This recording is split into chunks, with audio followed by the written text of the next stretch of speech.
السلام علیکم جی، میرا نام ہے رستم ملک اور آپ دیکھ رہے ہیں سیاست نامہ۔ تو آج کی ویڈیو کا آغاز آج کے ٹاپ ٹویٹ سے کرتے ہیں۔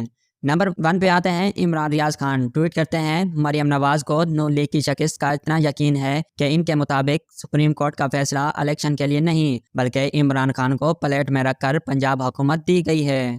نمبر 2 پہ حسن نثار کہتے ہیں، میں بلاول کی باتیں سن رہا تھا، کیسی کیسی اشیاء سپریم کورٹ کو ڈکٹیشن دینے کی کوشش کر رہی ہیں۔ نمبر 3 پہ خاور گھمن نے ٹویٹ کیا ہے، کیسے سیاستدان ہو، عوام سے ڈرتے ہو، الیکشن سے بھاگتے ہو۔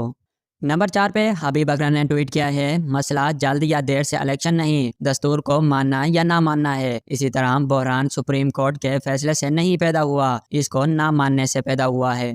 نواز شریف کہتے ہیں، فیصلہ دینے والے تینوں ججز کے خلاف ریفرنس دائر کیا جائے گا، جس کے جواب میں ارشاد بھٹی نے ٹویٹ کیا ہے، چشمہ بدور ایک مفرور مجرم آج پھر ٹی وی چینلز پر لائیو گفتگو فرما رہا تھا۔ چشمہ بدور ایک مفرور مجرم حکومت کو حکم دے رہا تھا کہ سپریم کورٹ کے چیف جسٹس سمیت 3 ججز کے خلاف ریفرنس دائر کیا جائے، اور چشمہ بدور اسے یہاں جمہوریت کہا جاتا ہے۔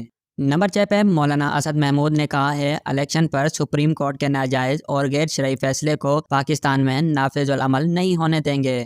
نمبر 7 پہ مریم نواز نے ٹویٹ کیا ہے، 3-4 ججز عمران خان کے ساتھ جبکہ دوسرے عوام کے ساتھ ہیں۔ عمران کے سہولت کار ججز نئے چیف جسٹس سے پہلے الیکشن چاہتے ہیں۔ نمبر 8 پہ نواز شریف نے کہا ہے، اگر اس طرح کے فیصلے آئیں گے تو ڈالر 500 روپے کا ہو جائے گا، سبزیاں بھی 500 روپے کلو بکیں گی، چینی، دالیں، گندم، آٹا، بجلی یہ سب انتہائی مہنگی ہو جائیں گی۔ نمبر 9 پہ فیاض الحسن چوہان نے ٹویٹ کیا ہے، بیگم صفدر کہتی ہیں، الیکشن میرے باپ نواز شریف مرضی سے ہونے چاہیے۔ بیگم صفدر، تم نے بچپن تک اپنے باپ کی نہیں مانی، ریاست، عوام، عدلیہ اور ادارے سے توقع رکھتی ہو کہ وہ تمہارے باپ کی مرضی سے چلیں، یہ کھلا تضاد نہیں ہے۔ بلاول بھٹو کہتے ہیں، ہم نہیں مانتے کہ ملک میں انصاف کا کوئی ادارہ ہے۔